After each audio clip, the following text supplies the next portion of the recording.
তো hello guys, welcome back to my channel. আমি আবার তোমাদের জন্য ছোট্ট একটি ব্লগ নিয়ে চলে এসেছি। এই যে আমরা সকালের চাটা খেয়ে নিলাম, মা আর আমি মিলে। যে আমি এখন পড়াতে বসেছি। ওই 11টা দিন করে আসে, কিন্তু প্রচণ্ড প্রচণ্ড দুষ্টু, কিছুতেই পড়তে চায় না। তাও বাচ্চা মানুষ তো একটু দুষ্টুমি করবে।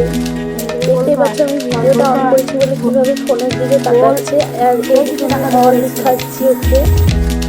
এই সময়টা আমার একটু মাথা গরম হয়ে গেছিলো, লিখছে না ফোনের দিকে ঘুরে বসে আছে। তাই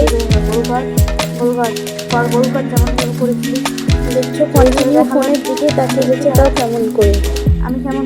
তারপরে আমি দুপুরবেলায় ওকে পড়িয়ে নিচে নেমে এসে ফ্রাইড রাইস আর আলুর দম রান্নাটা করেছিলাম। এই যে গোপুদের ভোগ দিয়ে দিয়েছি দুপুরবেলায়।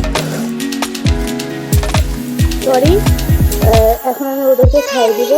হ্যাঁ, আমি আমার এই ভিডিওতে মাকে আনছি না, কিছু প্রবলেমের জন্য, পারিবারিক প্রবলেমের জন্য। কিছু মানুষ সহ্য করতে পারছে না যে আমরা এইভাবে ভিডিও করছি। সেটা তোমরা যদি চাও তোমরা আমাকে কমেন্ট করো। যদি আমার মাকে দেখতে চাও তাহলে আমি অবশ্যই মাকে ভিডিওতে আনবো। তোমরা যদি আমাকে মনে সাহস দেবো যে সব কিছু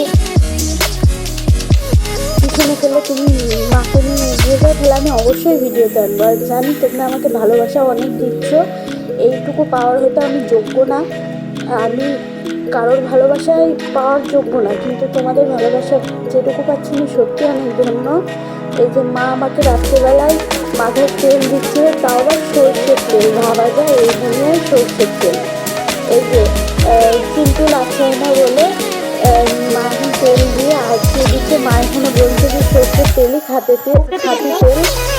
আমি আবার বললাম একটু মুখটা রেখে দাও। যদি ভালো লাগে তাহলে অবশ্যই ভিডিওটাকে একটা লাইক, কমেন্ট, শেয়ার আর চ্যানেলটাকে সাবস্ক্রাইব করে দিও। মাকে যদি দেখতে চাও অবশ্যই কমেন্ট করে জানিও।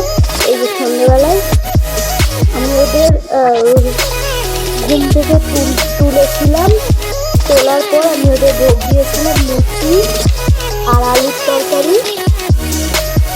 এই যে এবার আমি ওদেরকে মা ওদেরকে খাইয়ে দিচ্ছে। আর ভোগটা সম্পূর্ণ আমি নিজের হাতে রান্না করেছিলাম। তোমাদেরকে অনেক কথাই বলার আছে। যদি এভাবে ভালোবাসা দিতে থাকো, আমি অবশ্যই একদিন আমার মনের সব কথা শেয়ার করব। চলো আজকের মতো তাহলে টাটা।